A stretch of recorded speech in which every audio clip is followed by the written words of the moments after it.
Bem-aventurados aqueles que ouvem a palavra de Deus e aguardam o privilégio para nós podermos ter esse acesso a esse Deus que se revela a nós na sua palavra e através dela Ele quer falar ao coração de cada um de nós aqui presente nessa manhã. O tema de hoje é um tema bastante polêmico. O tema é: os meus pais amam mais o meu irmão. Os irmãos vão poder deixar suas Bíblias abertas lá no livro de Gênesis. Nós vamos viajar por alguns textos, Gênesis 25, 24, 27. Então, deixa meio no jeito aí a Bíblia Sagrada, porque nós vamos fazer uso dela bastante hoje nessa nossa reflexão sobre esse tema. Porque esse tema, na verdade, ele tem trazido essa realidade, quando constatado nos lares, muitos problemas, muitas dificuldades, e nós queremos, através da palavra de Deus, ajudar as pessoas que enfrentam situações em que há sofrimento em função, de repente, dentro do seu lar, tem constatado que filhos, alguns ou um, é mais amado do que o outro. E aí, quando a gente é desafiado a falar sobre um assunto tão polêmico como esse, a gente imediatamente começa a pensar sobre a questão de preferências. E, claro, você já deve ter observado aí que cada uma tem as suas preferências pessoais. Tem gente, por exemplo, que prefere a cor verde à cor azul. Há aqueles que preferem viajar de avião a viajar de ônibus. Tem aqueles que preferem um culto cedo e aqueles que preferem um culto à noite. Tem aqueles que gostam de hinos mais alegres, mais jovens, e tem aqueles que gostam de hinos mais tradicionais. Tem gente que prefere as loiras, e tem aqueles que preferem as morenas ou as ruivas. Há quem tem um gosto preferencial pelo pagode, enquanto outros preferem o rock. E por aí vai. Inclusive, nós temos as cores de nossa preferência, nós temos o gênero musical de nossa preferência, nós temos o meio de transporte de nossa preferência, nós temos o time de futebol de nossa preferência. Até na cabeça da gente, a gente não consegue entender como é que a outra pessoa não torce para o mesmo time da gente, porque a gente tem aquela paixão pelo time, aquela preferência por determinado time. E também temos preferências por cor de cabelo e filhos. Será que é possível preferir um filho em detrimento do outro? Ou seja, amar mais um do que o outro? Até eu brinquei na abertura do culto de hoje, né? Que alguns podem ter pensado assim, de fato tem alguma manifestação, mas brincando, a pessoa diz assim: nem preciso do culto, eu sou filho único, né? Esse problema não tenho, né? Mas aí recebe todo sobre você a carga sobre a qual nós vamos conversar hoje, né? E a questão que nós queremos colocar aqui é a seguinte: se realmente existir essa questão de preferência por um filho em detrimento do outro, existe alguma causa para isso realmente ocorrer? O problema será que está nos filhos, que às vezes até quando é constatado esse problema dentro do lar, se culpam tanto pelo fato do pai não amar ou a mãe não amar quanto aparentemente ama o irmão? Então a Bíblia, ela trata dessa questão, e nós vamos conversar um pouquinho sobre isso hoje, não só sobre o problema propriamente dito, mas nós vamos falar também sobre as consequências dessa questão de preferência por este ou por aquele, as consequências futuras advindas justamente desta escolha. Eu vou pedir para vocês abrirem as Bíblias de vocês em Gênesis, no capítulo 25, versículo 20. Ali nós lemos assim: era Isaac de 40 anos quando tomou por esposa a Rebeca, filha de Betuel, o arameu de Padã Arã, irmã de Labão, o arameu. Bom, queridos irmãos, se nós olharmos um pouquinho antes, aqui nós estamos falando da história de amor, de casamento e de um drama vivido por Isaac e Rebeca, né? Se vocês olharem mais no versículo seguinte, diz assim: Isaac orou ao Senhor por sua mulher, porque ela era estéril. Então, se vocês observarem essa questão desses dois pombinhos, vamos dizer assim, marido e mulher, que tanto se amavam, ao ponto de realmente, quando ele viu que a esposa sofria um drama muito sério, que era a questão da esterilidade, ele orou por ela. Vocês veem que essa relação é uma relação marcada inicialmente por muito amor. Se vocês olharem, por exemplo, lá em Gênesis capítulo 24, versículo de número 67, vocês vão ver ali que Isaac e Rebeca, eles tiveram uma situação de amor à primeira vista. Se vocês olharem todo o texto, evidentemente não dá para a gente fazer isso aqui, o nosso tempo não permite, mas o versículo 67 fala do dia em que Isaac, pela primeira vez, viu a Rebeca, se apaixonou por ela, e ali já aconteceu o casamento.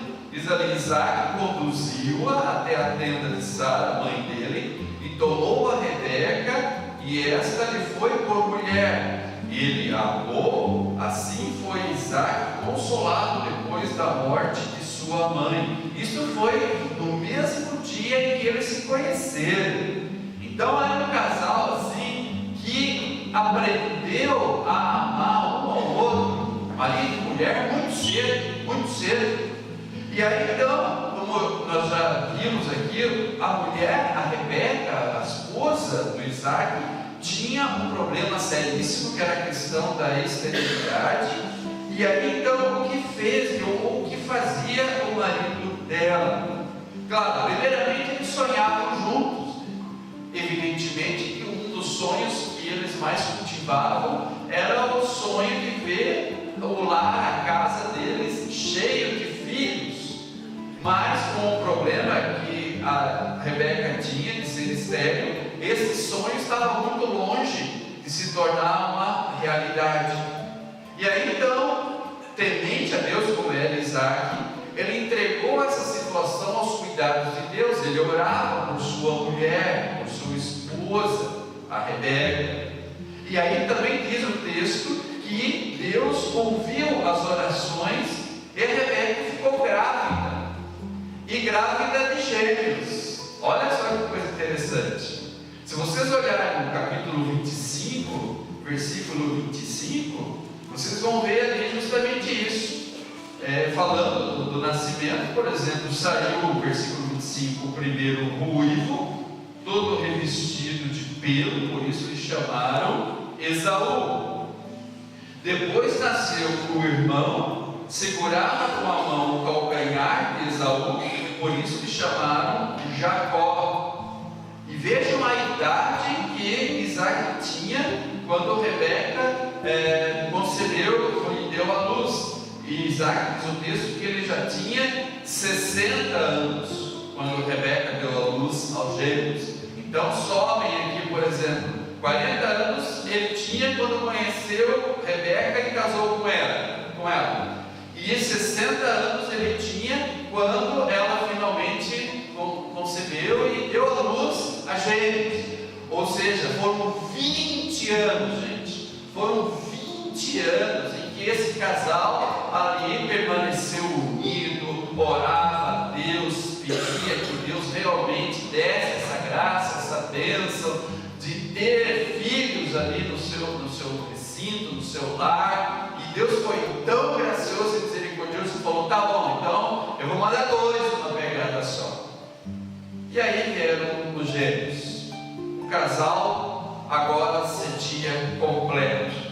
O casal que sonhava junto de ver o lar cheio, repleto de filhos, que orava junto, agora esse casal contemplava o nascimento dessas 2 crianças.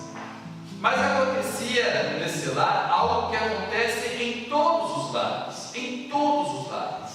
O pai é o mesmo, a mãe é a mesma, mas os filhos diferente no seu jeito de ser e assim por diante. E aí então nós percebemos as diferenças entre ambos, entre Esaú e Jacó. A própria Bíblia diz isso. Esaú, o que ele era?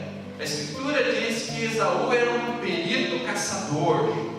O Esaú era aquele tipo assim, do filho muito macho, muito corajoso, aquele filho que não tinha medo de nada, que encarava tudo de peito aberto, um valente, um homem do campo.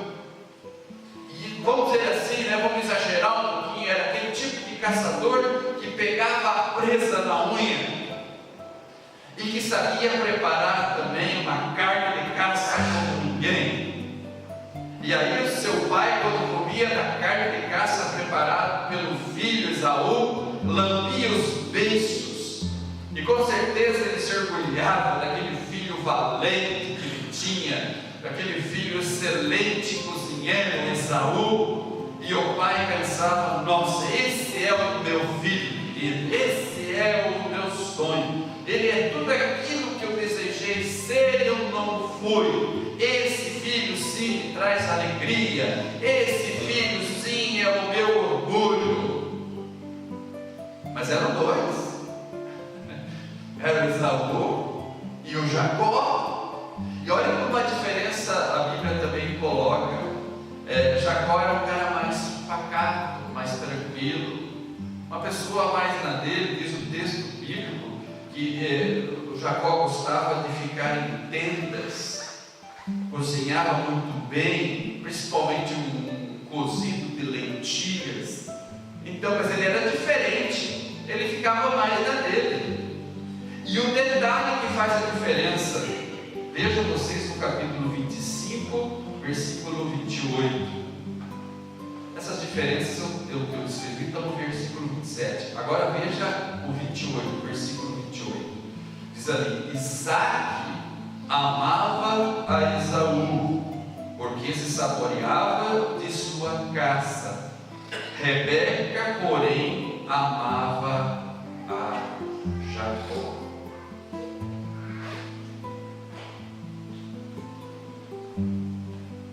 E aí? A Bíblia fala em preferências ou não? E o que é interessante é que não apenas a Bíblia fala da preferência, mas como também ela vai descrever as consequências a médio e longo prazo dessas preferências. E aí vocês vão observar essa questão, como ela influi, e aquela harmonia que havia no lar, como ela fica totalmente conturbada quando realmente, de uma forma explícita, um prefere o outro em detrimento do próprio irmão. Vejam vocês, o texto depois vai mostrar isso para nós, a partir aí do capítulo 27 e por diante. Em plena velhice de Isaac, e Isaac já estava sério por causa da idade avançada, a sua esposa o enganou. Ela preparou 2 cabritos e aí mandou Jacó servi-los a Isaac, dizendo ele, Jacó, ser Esaú. E aí então o pai foi enganado pelo filho e pela esposa e acabou abençoando Jacó no lugar de Esaú, porque a mãe queria que o filho preferido dela fosse abençoado pelo pai. E aí no capítulo 27, versículo 41, os irmãos podem observar isso, abram lá, 27, 41, diz ali que passou Esaú a odiar a Jacó por causa da bênção, porque seu pai o tinha abençoado, e disse consigo: vem próximos dias de luto por meu pai, então matarei a Jacó, meu irmão. E a mãe, então, sabendo desse intento de Esaú, a mãe chegou e fala assim para Jacó: Jacó, foge daqui, foge da presença do teu irmão e vai lá para a casa dos nossos parentes, porque lá você vai estar protegido, aqui você estará correndo risco de morte. E aí então foi a última vez que aquela mãe viu o filho preferido dela, nunca mais ela ouviu. Então o que nós estamos observando é uma história que aponta para um filho trapaceiro, no caso Jacó, uma mãe maquinadora, no caso a Rebeca, um pai desligado, no caso Isaac, e um filho impulsivo, no caso Esaú. E aí nós temos o retrato de uma família que antes tinha uma vida harmoniosa, uma vida marcada pela oração, pela alegria, pelos sonhos, e agora essa família descamba. E por muitos anos, esses dois irmãos, Esaú e Jacó, eles ficaram sem se ver, não se encontraram, até conseguirem se perdoar. E isso vocês vão ler lá em Gênesis, no capítulo 33, no versículo número 4. Ali diz então Esaú correu-lhe ao encontro e o abraçou, arrojou-se-lhe ao pescoço e o beijou, e choraram os dois irmãos, muitos anos depois desse episódio, se reencontrando, se abraçando, se perdoando. Mas uma coisa é certa: as suas vidas, as vidas desses dois irmãos se distanciaram tanto uma da outra que a semelhança de muitas famílias se encontraram poucas vezes, por exemplo, como para enterrar o seu pai. Isso vai estar em Gênesis, capítulo 35, versículo 29, onde diz ali: velho e farto de dias, expirou Isaque e morreu, sendo recolhido ao seu povo, e Esaú e Jacó, seus filhos, o sepultaram. Então, meus irmãos, o que está aqui diante dos nossos olhos é uma situação que reflete bem a história de muitas pessoas, talvez até de repente algo parecido com o que aconteceu com você na sua vida. Reflete a história de muitos irmãos que se distanciaram uns dos outros e só se reuniram novamente depois de muitos anos, quem sabe por ocasião da morte dos seus progenitores. Isso acontece muito, briga entre irmãos. Principalmente um dos fatos mais determinantes para essas brigas acontecerem, entre outras coisas, questão de distribuição de herança. Às vezes os filhos já brigando, quem vai ficar com o quê? Aí quando o pai e a mãe morrer, e a briga já começa muitas vezes em vida, os pais ainda vivos, e a disputa já começa. E muitas vezes esses irmãos rompem o relacionamento, o diálogo entre eles, e eles, quem sabe, vão voltar a se conversar só no dia do sepultamento dos seus progenitores. É o que nós vemos aqui. Embora Esaú e Jacó, antes de se encontrarem para enterrar o pai, que morreu com 180 anos, eles, claro, tiveram aquele outro encontro de reconciliação, mas foi só isso. Quer dizer, a vida deles nunca mais foi a mesma. Nunca mais foi a mesma daquela vida vivida antes do motivo para o distanciamento. E qual que foi o motivo para o distanciamento? A preferência pessoal de um em relação ao outro. Distanciaram-se pelas preferências pessoais dos pais. A questão é: será que realmente isso acontece nos dias de hoje? Você, além de pai, você também já foi e é filho. Você em algum momento sentiu-se preterido em relação ao seu irmão ou sua irmã? E você, como pai hoje que é, como isso influenciou a tua maneira de ver os teus filhos? Você incorreu no mesmo problema em que você esteve envolvido quando o seu pai te deixou, ou sua mãe meio de lado, porque preferia o seu irmão ou a sua irmã? Como pode isso acontecer? Será que de fato acontece? E por que, se a resposta for afirmativa, por que acontecem tais diferenças? Por que Isaac e Rebeca tinham o filho preferido? Cada um tinha um filho preferido. Por que será que os pais, mesmo sabendo que isso traz consequência para a vida deles, para a harmonia do lar e depois o próprio relacionamento entre os filhos, por que os pais, mesmo sabendo disso, incorrem nesse mesmo erro? Por quê? Claro que há muitos estudos, mas uma coisa é certa: muitos pais fazem isso com os filhos porque os pais projetam sobre os filhos muitas vezes os seus problemas, as suas frustrações pessoais, conjugais, bem como os seus sonhos e ideias, querendo realizar em seus filhos aquilo que eles não conseguiram. Então, às vezes, nós temos alguns sonhos nossos frustrados.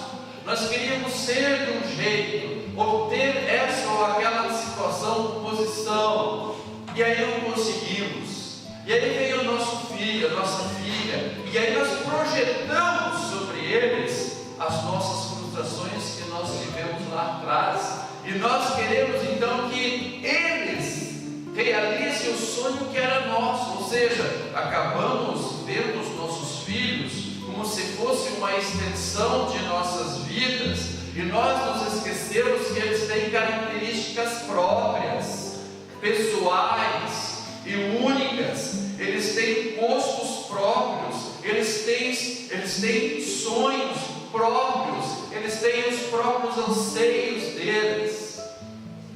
E aí então muitas vezes os pais se esquecem disso. Eles acham que os filhos, eles necessariamente têm que ser aquilo que eles pais não conseguiram ser. E tem uma outra situação bastante interessante. Às vezes também as preferências pessoais por esse ou aquele filho acontece porque o casal está tendo uma relação instável, as coisas não estão bem com o casal, muitas brigas. E aí então o filho X sempre age e fala em favor da mãe, e o filho Y sempre age e fala em favor do pai. E aí então as partes em litígio passam a ter o filho preferido. Ah, não, esse filho ele vê defeito mais do que o outro, então eu gosto mais dele. E assim a confusão fica estabelecida.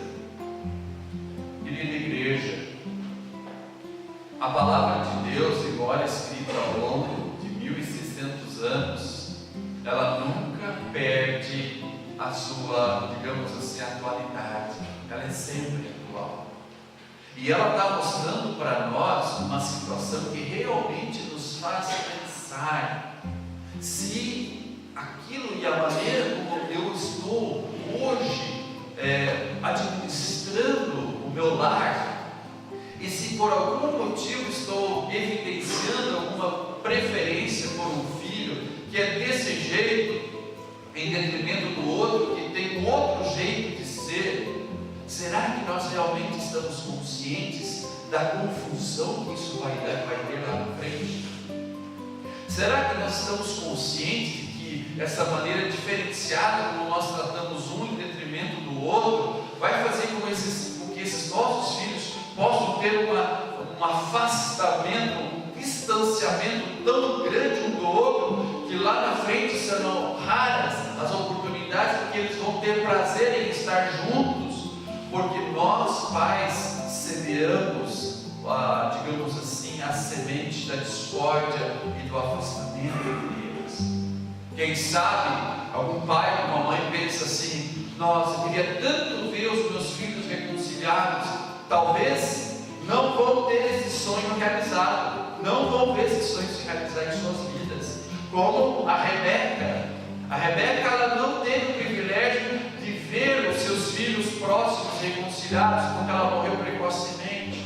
O Isaac, digamos assim, até foi mais privilegiado do que ela. Ele ainda pôde ver os seus filhos, ver no termos, né, porque ele já estava certo, mas pelo menos ele soube que seus filhos estavam próximos e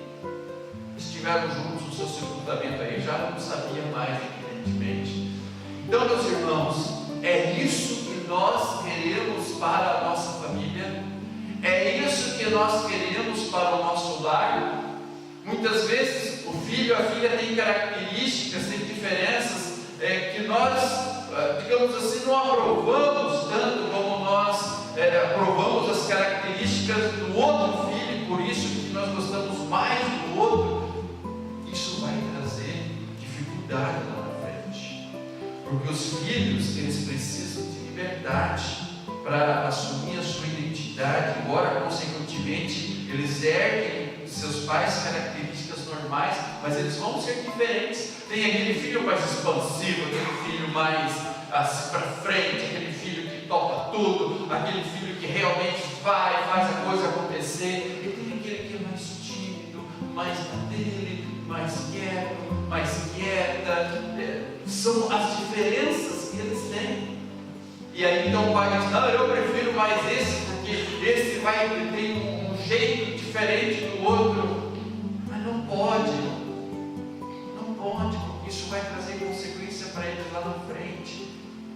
Então uma coisa que eu diria para vocês é o seguinte: pais, não projetem os seus problemas, as suas expectativas e sonhos frustrados sobre os filhos. Espelhemos-nos na maneira como Deus nos ama. E quando nós percebemos a maneira como Deus nos ama, nós vemos que Deus, ele é imparcial na sua forma de amar. Ele ama e quer salvar a todos. A Bíblia diz que Deus enviou o seu Filho Jesus para morrer por todos. E a Bíblia diz também que Ele quer que todos cheguem ao pleno conhecimento da verdade.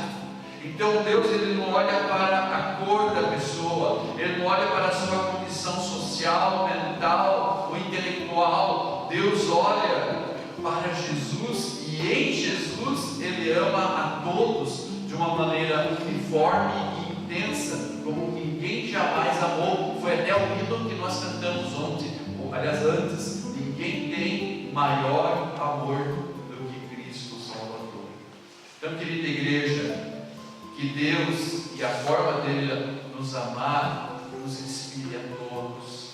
Ainda há tempo de nós corrigir certas coisas, certas distorções dentro de casa. Ainda há tempo de dizer assim: é possível mudar.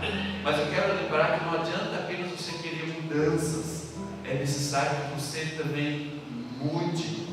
E assim nós poderemos ter lares harmoniosos, mais felizes, numa situação em que se existirem essas preferências pessoais, que elas realmente aos poucos deixem de existir, e consequentemente digamos assim, essa forma dos pais tratarem os filhos parcial ou imparcial, no caso que é a nossa preferência, como Deus nos trata de uma forma imparcial, que este jeito imparcial, este jeito de amar igual, realmente traga bons frutos, e que os nossos filhos fiquem unidos, e que não se mude uma união só na hora da nossa morte. Bom, agora a gente vai fazer de conta que a gente está tudo unido aqui nessa hora difícil, e depois volta com tudo a mesma separação de antes. Não, é que eles realmente sejam unidos na vida e na morte. Que Deus traga essa visão, que Deus mostre para nós hoje que nós precisamos corrigir os rumos das coisas dentro de nossa casa, do nosso lar. Deus está mostrando para nós hoje as consequências de quando esses problemas não são consertados, não são resolvidos, como isso traz lá na frente consequências. E Deus está dizendo para nós hoje: não deixe teu lar chegar onde chegou o lar de Isaac e Rebeca, onde os irmãos estavam a ponto de se matar um ao outro por causa dessa questão da preferência pessoal. Que Deus realmente traga um amor igual a todos, que a gente possa amar de uma forma intensa e igual aos nossos filhos, e que eles possam assim permanentemente estar unidos debaixo do mesmo amor, o amor do pai, o amor de mãe, espelhados no amor de Deus como Pai e Criador. Que Deus os abençoe, em nome de Jesus.